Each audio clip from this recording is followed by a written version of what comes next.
Здравейте! Днес ще ви дам отговор на един често задаван въпрос. Полезна ли е детската козметика за хората с зряла кожа? Няма да отговоря направо с да или не. Ще ви разкажа каква е разликата при детската кожа и при зрялата кожа. При детската кожа се произвеждат на 100% субстанции, които се произвеждат само в детска възраст. Такава субстанция, например, е хиалуроновата киселина, която дава уникална еластичност на детската кожа.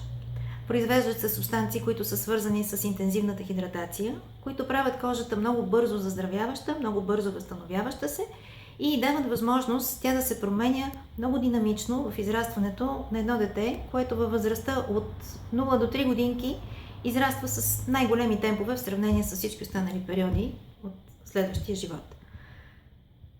Субстанции, свързани с неутрализирането на свободните радикали, на стреса, всичко това са неща, които започват постепенно да намаляват темпото, с което се произвеждат, и тяхното количество започва да намалява в следващите периоди от живота.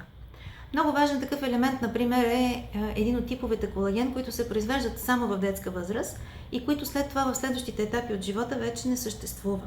Този тип колаген е свързан с възстановяването на костите при счупване, с възстановяването на тъканите при травми. Затова в детска възраст травмите много по-бързо преминават, нараняванията много по-бързо заздравяват и най-често не остават белези. Когато човек преминава през годините, някои от активните съставки спират да се произвеждат. И тогава вече е необходимо да започнат да се дават такива вещества, които да добавят отвън тези съставки или да стимулират тяхното производство, собствено производство в самия организъм.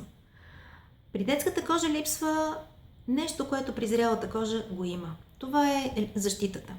Детската кожа не е изработила изцяло, все още не е изработила пълноценно всичките нива на защита в кожата и все още не функционират пълноценно всичките видове системи, които започват да функционират тогава, когато настъпи половото съзряване на индивида. Затова в детската козметика най-често се съдържат вещества, които осигуряват надежна защита, които подпомагат именно функции в кожата, които все още не работят добре. И в този смисъл да се дава на зрялата кожа нещо, с което тя вече разполага, може би не е чак до толкова необходимо. От друга страна, зрялата кожа има своите потребности, свързани с хидратацията, с еластичността, с подхранването, както и с стимулирането на дейността на клетките в техния по-добър, по-надежден жизнен цикъл. Затова моята препоръка е, ако нямате някаква специална здравна причина, не се отказвайте от козметиката, предназначена за зрели хора. Дано да съм ви била полезна в избора на продукти за домашно ползване.